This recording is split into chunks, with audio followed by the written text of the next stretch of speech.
Imagine a villain who doesn't just haunt your waking hours, he invades your dreams, turning your mind into a battlefield of terror. That's the chilling core of Black Phone 2, and it's pulling fans into a debate that's as thrilling as it is eerie. But here's where it gets controversial. This horror sequel isn't just a standalone scarefest. It might be the closest we'll get to seeing a longtime Marvel villain brought to life in a way that's eerily familiar, yet refreshingly original.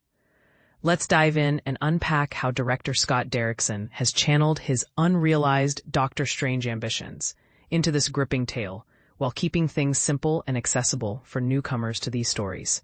In Black Phone 2, the sinister grabber, portrayed by Ethan Hawke, utters a line that's equal parts chilling and profound. Dead is just a word.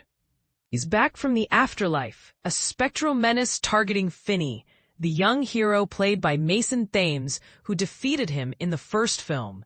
This time, the grabber's vengeance focuses on Finney's psychic sister, Gwen, brilliantly acted by Madeline McGraw. As a ghost, he's limited to attacking her during her dreams. But the terror doesn't stay confined to the subconscious. The damage he inflicts spills over into the real world, creating a nightmarish blend of psychological horror and tangible threat. This ghostly twist makes perfect sense for a sequel.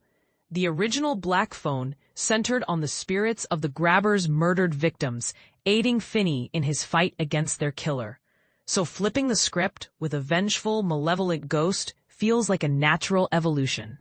And this is the part most people miss. It's not just clever storytelling. It's a clever nod to horror classics that broadens the appeal, drawing in fans of supernatural thrillers. Unsurprisingly, Black Phone 2 has sparked comparisons to the iconic slasher series A Nightmare on Elm Street, where the dream-invading Freddy Krueger, masterfully played by Robert Englund, terrorizes teens in their sleep.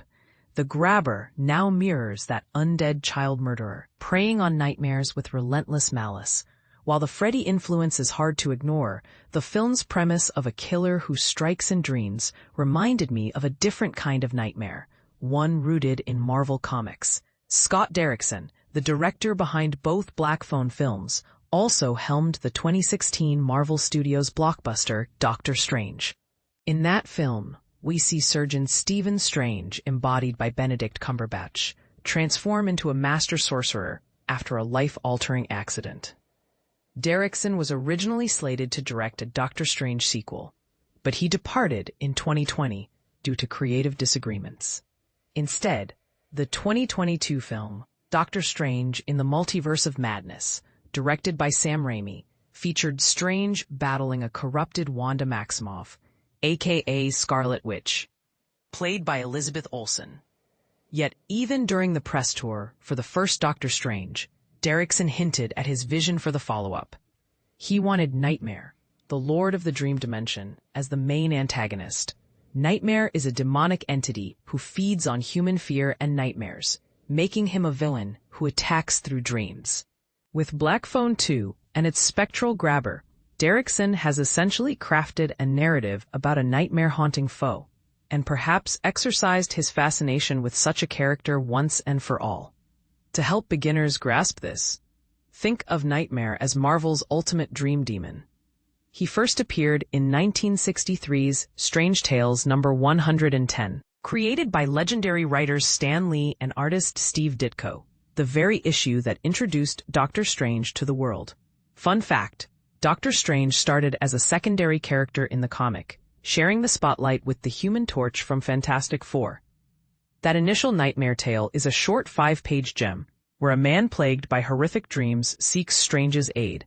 Strange, using his mystical abilities, enters the dream dimension, an otherworldly realm where dreams take physical form, to confront the villain. In his debut, Nightmare is a shadowy figure cloaked in mystery, riding a dark horse, but he quickly evolved into his iconic look.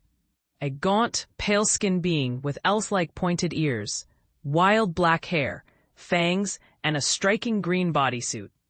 He resembles a vampire, but craves the dread and negativity from human dreams rather than blood. This makes him a versatile baddie. capable of terrifying plots ranging from kidnapping astral selves during sleep to seeking personal revenge against Strange. Today, he's one of Doctor Strange's top foes, alongside sorceress villains like Baron Karl Mordo and the cosmic terror Dormammu. His dream-based antics have even pitted him against heroes like Spider-Man and the X-Men, showcasing his adaptability in the comics universe. Interestingly, Nightmare hasn't crossed over to the Marvel Cinematic Universe yet, though he did appear in the animated series Ultimate Spider-Man, voiced by the talented Mark Hamill. For fans curious about what a Derrickson-directed Doctor Strange 2 with Nightmare might have looked like, Black Phone 2 serves as a tantalizing preview. It's not a direct adaptation, but the parallels are uncanny, offering a horror-laced glimpse into Derrickson's creative mind. Black Phone 2 is now showing in theaters, ready to haunt audiences with its blend of supernatural scares and emotional depth. But let's stir the pot a bit. What if this is more than just inspiration? Some might argue that by channeling Nightmare into the Grabber, Derrickson is subtly critiquing Hollywood's dismissal of his vision, turning a personal setback into cinematic gold. Others could see it as a missed opportunity, wondering why Marvel hasn't brought the real Nightmare to the big screen. Is this horror flick a faithful echo of Derrickson's dreams, or does it dilute the icon's potential? Do you think Nightmare deserves a spot in the MCU, or is the Grabber's story enough to satisfy fans? Share your thoughts in the comments. I'm dying to hear if you side with the Dream Demon or the ghostly Grabber, and whether this sequel reignites calls for Derrickson's return to Marvel.